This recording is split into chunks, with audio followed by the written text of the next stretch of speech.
نحمده ونصلی علی رسولہ الکریم، اما بعد۔ محترم دوستو، ہم ایک سلسلہ شروع کرنے جا رہے ہیں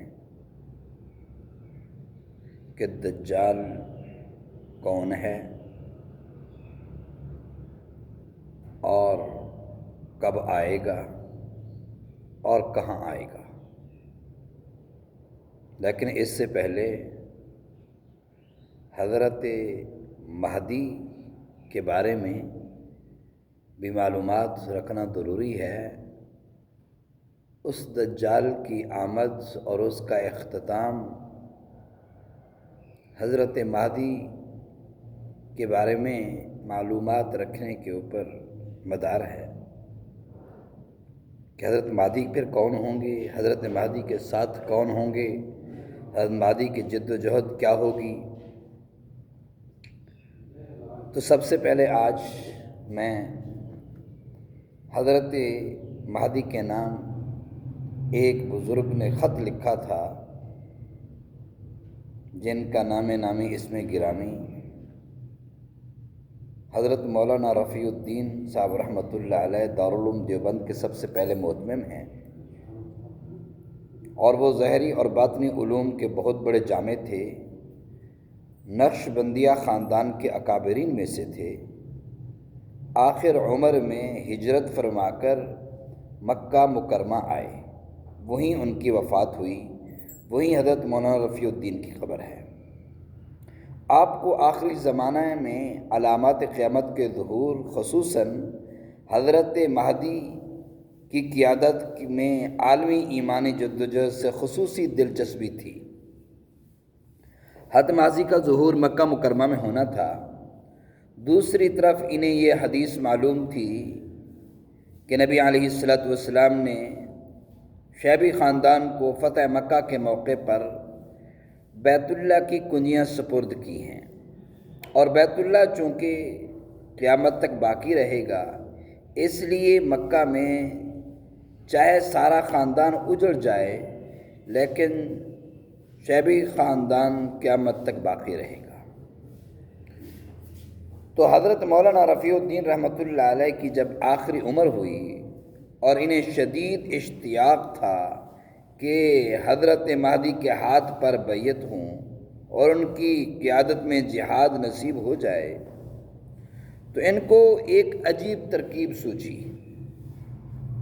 کہ جب یہ خاندان قیامت تک باقی رہے گا تو لا محالہ ظہور مہدی کے زمانہ میں بھی یہ موجود ہوگا۔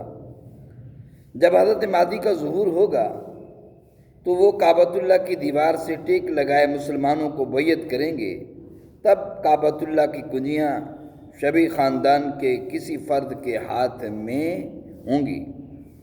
چنانچہ اسی پیش نظر انہوں نے ایک حمائل شریف اور ایک تلوار لی اور ایک خط حضرت مہدی کے نام لکھا۔ اس خط کا مضمون یہ تھا، اب یہ خط کا متن سمجھیں۔ اس خط کا متن یہ تھا کہ فقیر رفیع الدین دیوبندی مکہ معظمہ میں حاضر ہے اور آپ جہاد کی ترتیب کر رہے ہیں۔ ایسے مجاہدین آپ کے ساتھ ہیں جن کو وہ اجر ملے گا جو غزوہ بدر کے مجاہدین کو ملا تھا۔